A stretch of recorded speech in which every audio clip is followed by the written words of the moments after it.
RIP to all our blueprints, playoffs, hopes, wishes, dreams. It's the end of the season. It's playoff time. Let's get it.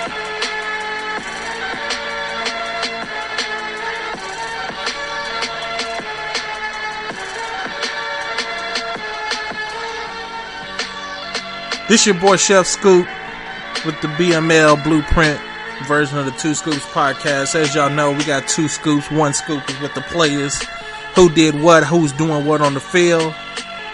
Second scoop is the owners, how people are playing as a team, how they team holding up, what moves they making overall. This is episode 2. Let's get it.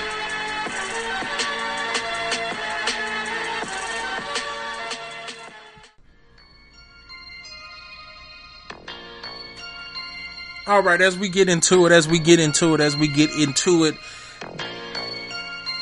is the end of the season's award show. We're going to talk about a little bit about, how things played out, who did what, how they finished here. This is the first scoop, of course. We're talking about the players, so we can get right into it with the AFC side of things. So, popping off, we had the Offensive Player of the Year on the AFC side, Nick Chubb with the Browns. Grinded out, definitely finished with the most rushing yards in the league. As a rookie, that's pretty amazing. His name will come up a few more times additionally to that, as well as the runner-up for the Offensive Player of the Year for the AFC, Andrew Luck with the Colts. I'm a win it. Definitely did his thing, 15-1 with the Colts. We've tried to look at a few things of how he played and how he's able to make his moves, how he's able to, defeat people 15-1 with a team with his roster as bad as the Colts. And we might touch a little bit on that as far as when we get into the playoff matchup. But continuing on, Defensive Player of the Year, AFC, again, Colts. Jabal Sheard, definitely regulating, tied with the Washington Redskins, my team, with 19 sacks. Preston Smith, tied that up there. But, of course, that's a tie in the league. Then we look at the runner-up, Telvin Smith Sr. for the Jaguars, runner-up for Defensive Player of the Year for the AFC. Then, of course, moving to the Offensive Rookie of the Year for the AFC, we got Nick Chubb. If he was the Offensive Player of the Year offensively, running the ball, then, of course, he's rookie as well. He's definitely going to be a, Offensive Rookie of the Year. Then, Rolls Royce Freeman from the Broncos, definitely, not only am I a big Longhorn fan, but I'm also a big Oregon Duck fan. So much love, much respect to Royce Freeman out there with the Broncos. I expect him to have a great BML career for this cycle. Moving on, Defensive Rookie of the Year for the AFC. Dolphins really been talking about we ain't been giving them no love on the last episode. And I mean, if it would have been a top 2 for the AFC, top 2 for the NFC, instead of just a top 3 overall for user linebackers, Jerome Baker would have definitely been able to get his name called. But he's getting his name called this time with Defensive Rookie of the Year for the AFC for the Dolphins, Jerome Baker. And then, of course, we're not even going to hesitate to slip on it or even sleep on it. Minkah Fitzpatrick is the runner-up. So Dolphins take home the defense. So I'm expecting, big things. He got 2 premier players on the defense for the Dolphins. We want to see what he does on offense, see if he's able to do anything with Ryan Tannehill or if he's going to do anything different. But as far as players go, he's set on the defensive side of the ball for the rest of the cycle. Moving into best quarterback. We already know. If your team is 15-1 in the AFC, probably your quarterback is up there with it as well. Best quarterback in the AFC, Andrew Luck, Colts, of course. And then, LP came in, did his thing with the Chargers. We got Phillip Rivers pulling up the slack with the runner-up for best quarterback in the AFC. So that's a nice little combo right there. Moving into best running back in the AFC. I mean, this dude here is going for the triple crown. Nick Chubb. He got Offensive Player of the Year, Offensive Rookie of the Year, and Best Running Back. So Nick Chubb pretty much got the triple crown as a rookie. So definitely be on the lookout for him in the BML to see what he's going to do next season. We don't want that sophomore slump. So see how he show up and perform. Then, of course, LP with the Chargers. We got Melvin Gordon III coming up as a runner-up here. So he definitely stepped in, took over the Chargers and, showed why he was at one point in time up in the main league in the dynasty. Moving on here, moving to to the next one. Best wide receiver in the AFC, which is a pleasant surprise. We got Philip Dorsett. We got him looking here from the Pats. as well. And then the runner-up that we have for us going is also going to be Tyreek Hill from the Chiefs. So we just want to make sure Tyreek Hill, we can keep a cap on him, because 98 speed with Tyreek Hill is he turned into a phantom on you real quick. Moving on, best offensive lineman in the AFC. You know, again, 15-1. Quentin Nelson. I wasn't expecting this for best offensive lineman as a rookie, but Quentin Nelson definitely showed up, and he won offensive lineman of the year for the AFC side, with the runner-up being Rodney Hudson from the Raiders. Best D lineman, of course, Coach sweeping in the AFC right now. Jabal Sheard, again, best D lineman. If he got defensive player of the year, then of course he's going to get it for whatever position that it is that he play. Best D lineman, Jabal Sheard. Colts backup, you know, right there, 1A, 1B. It's going to be Joey Bosa from the Chargers. LP came in and represented, man. He did what he needed to do in the AFC. I definitely feel like Colts and the Chargers are, you know, two of the top 3 to 5 teams in the AFC. So we definitely want to see what LP can do with the Chargers next year to be able to get into the playoffs. Moving on, best linebacker, Kyle Van Noy with the Pats. Definitely called that. I was saying that he was one of the top 3 user linebackers on the game, you know, being used when I went on the first episode. And, you know, he proved his worth. He proved his value for the AFC side, getting best linebacker of the year, as well as the runner-up is Jerome Baker. So, yeah, Dolphins, Jerome Baker getting a little bit more love. He showed up on the AFC side. He did what he needed to do. You did finish strong, so kudos to you. Best DB for the AFC, Devin McCourty for the Pats. So we got Devin McCourty for the Pats, and also his counterpart, Stephen Gilmore, also for the Pats. So definitely in the secondary for the aging vets, DBs, Pats definitely represented for what they supposed to do. And then, of course, best kicker, when you're looking at Zane Gonzalez for the Browns, I don't have a clue on how to decide what the best kicker is, but we still got to represent and give them their props, their praises. Steven Gostkowski coming in as the runner-up for the best kicker on the AFC side, Pats, of course. That's how that turns out. Let's transition over to the NFC side for, you know, the player awards, how things showed out for us.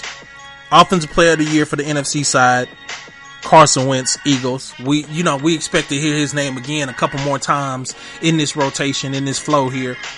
Of course, him and Jimmy G been battling it out just about every quarterback type of honor that you can win. So, of course, Jimmy G pulls it out as getting the runner-up for the best QB in the NFC, as well as this is the offensive player of the year. So Carson Wentz wins it. Jimmy G pulled up his second. Then we got defensive player of the year, Nathan Gary, Eagles. He regulated. Got 2 picks on me on the last week of the season. He pulled them out. Make sure he still had him for the playoffs. Second, runner-up, Luke Kuechly for the Panthers for defensive player of the year. He was real close. That's a great honor to win defensive player of the year. You're the defensive MVP. Offensive rookie of the year for the Bucks, Ronald Jones II. He just beat out Darius Geis. My Redskins here with us. He just beat us out. Darius Geis didn't play the first game of the season. He was on a team suspension that we put him on because he showed up late to practice. He played the rest of the games and he definitely showed up like he was supposed to, but his negligence cost him 1 game, and that 1 game might have cost him the offensive rookie of the year. Moving on. Defensive rookie of the year, NFC, Dante Jackson for the Panthers, cornerback. Definitely showed up and showed out like he was supposed to. Can't be a 2nd round draft pick and not show up and do what you're supposed to do. Then, of course, Roquan Smith for the Bears. Showed up and showed out again. Runner-up for the defensive rookie of the year. So, I expect him to be consistently along the lines of best linebacker, best defensive player of the year. I expect him to be in the running quite often. And then, like I was speaking on a little bit earlier here, best quarterback, Carson Wentz. So now that's offensive player of the year, Carson Wentz. Best quarterback, Carson Wentz. And then, of course, runner-up again, bridesmaid here, Jimmy G with the 49ers. So then, moving on, best running back in the NFC, Jay Ajayi for the Eagles. Eagles went 15-1 as well, so you expect the Eagles to clean up on a lot of these awards. Runner-up at running back, Alvin Kamara for the Saints. Definitely doing what Kamara does. He's Alvin Kamara. Definitely zooming on these boys.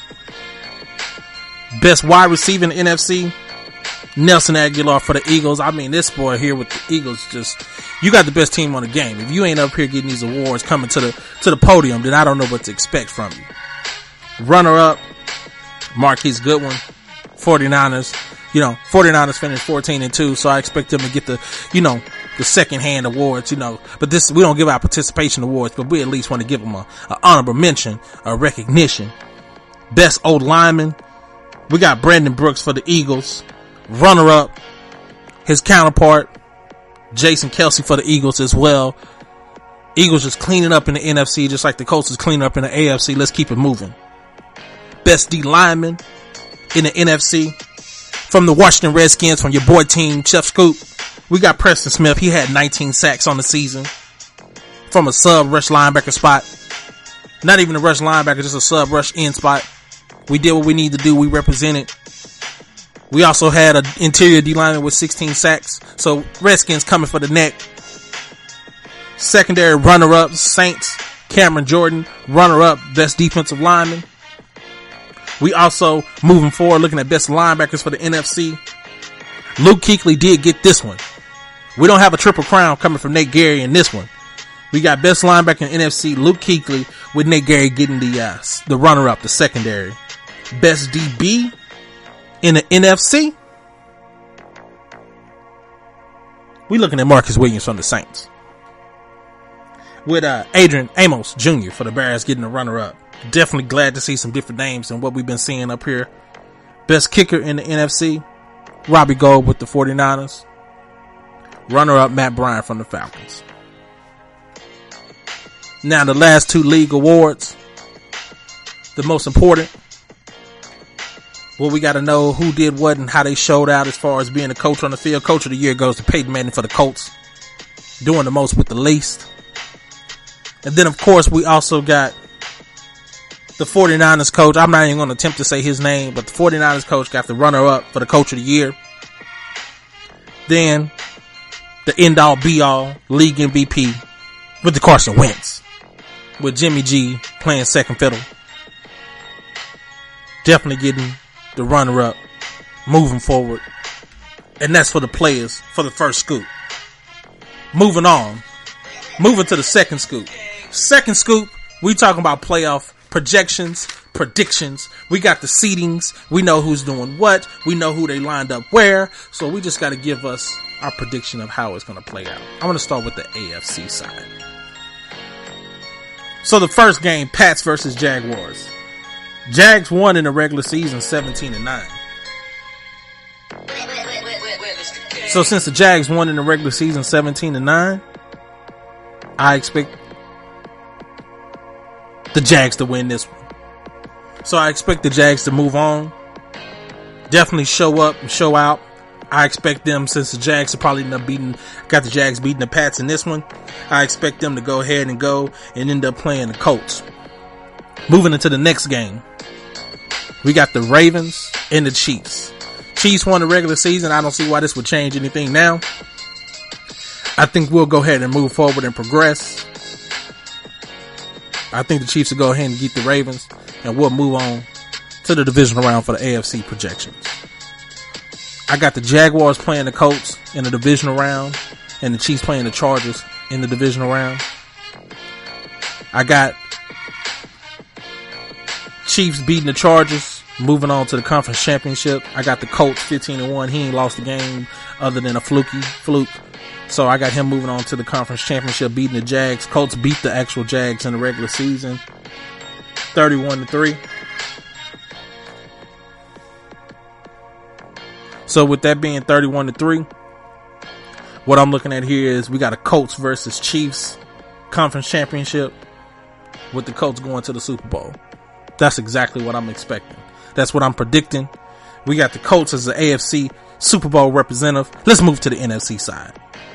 We got Saints Panthers in the first round, Vikings Packers in the first round. They split both teams won at home in the regular season. Since the Saints is at home, I expect the Saints to beat the Panthers to move on to the next round. And then Vikings Packers, same situation. They split, both teams won at home. Vikings at home, I expect the Vikings to beat the Packers.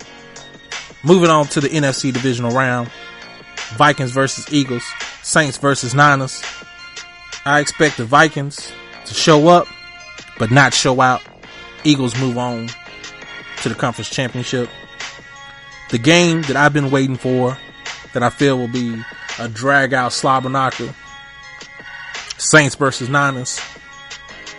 I expect the Niners to pull this one out barely. I expect this to be a one possession game. I don't expect them to win by 10. I expect this to be a one possession game, 5, 6, 7 points, but I expect it to be a one possession game. And I got the Eagles versus the 49ers in the conference championship. Then coming down to the last straw, I expect the Eagles to pull it out against the Niners. So we got the top two teams from the AFC and the NFC to play in the Super Bowl.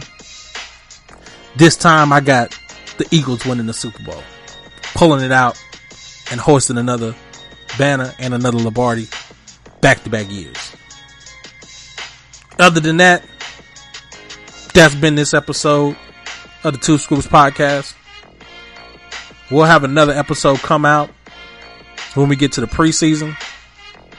That'll pretty much talk on draft picks, storylines, top 10 free agents, where they went, and how teams feel like the storyline draft picks are going to help their teams. Until next time, this has been your boy Chef Scoop.